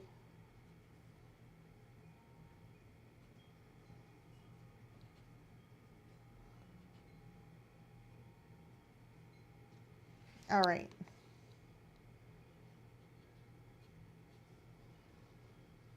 Those should show up just fine. Now, let's go ahead and take, let me get rid of this ruler. I want to sit there with a ruler in my hand. Let's go ahead and take our warm earth. Oh, my water's in my way. Could move it. And let's go ahead and stick this in here, and we're just gonna lightly just go over it, like over the whole sign.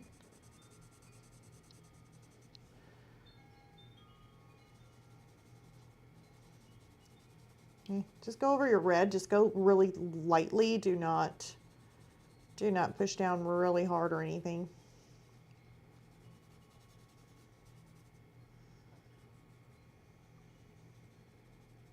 Okay, and then let's take some of this brown ochre. I'm gonna stick some of that in there. Hold on, I'm gonna do my silly, stupid thing that I have been doing for some reason. And doing acrobats.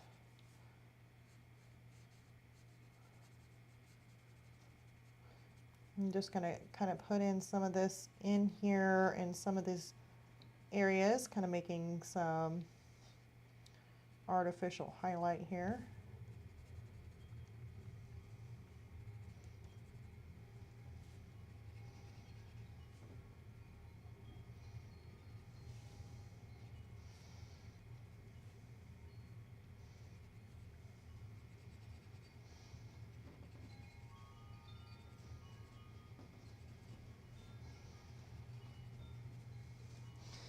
Probably want to stick a little bit of shadow in on this side too.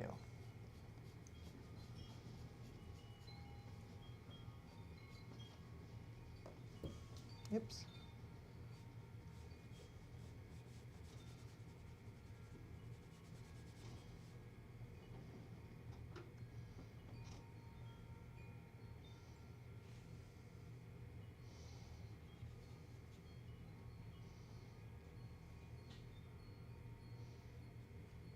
Okay. All right, and then our last highlight. Let's just go ahead and take this raw umber 10%. It's kind of like a light highlight. Oh, let's sharpen it. We don't want it dull.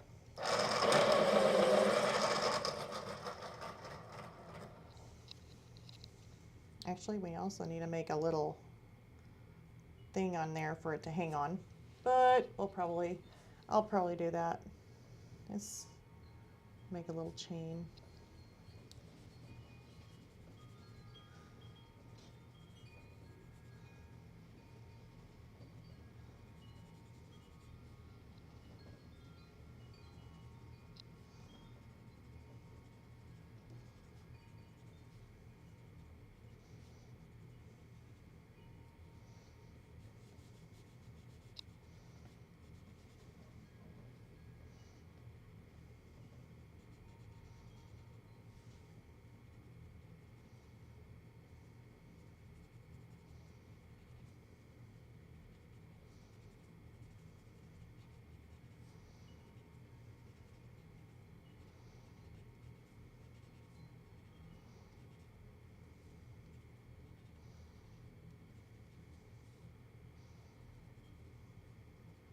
kind of highlighting in and around these letters.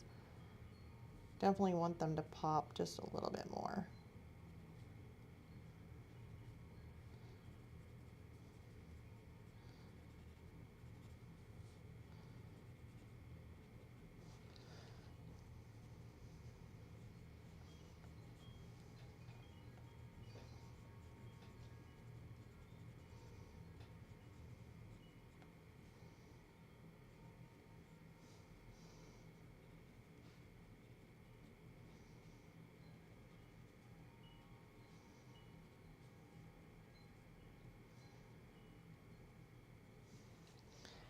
Okay, so there's our happy Halloween sign, and we are pretty much at the end of this live stream.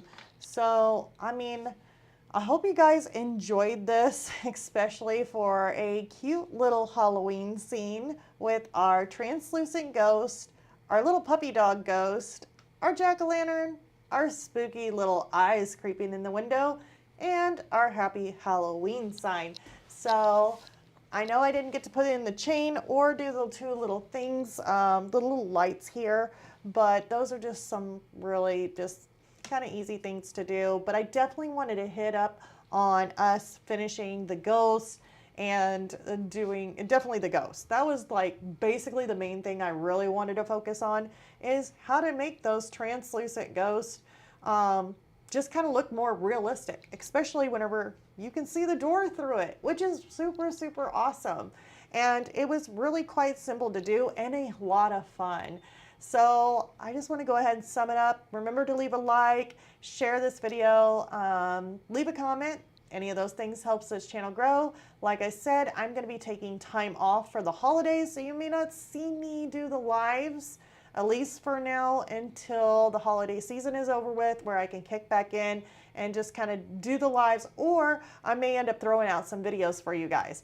So I don't know which one I'm going to do, but you'll still see me start popping in and out, maybe here or there, but mostly I'm going to be focusing on staying with my family, just having some fun, and I may end up I will still be doing artwork, but I may toss in some crafts in there that I really wanted to get done doing for the holidays. So I may have my hot glue gun out and my sewing machine. I'm actually probably going to take those things out and have some fun. So anyways, I hope you guys have a fabulous holiday. Have fun trick-or-treating or just enjoying the holiday. And I will see you guys next time.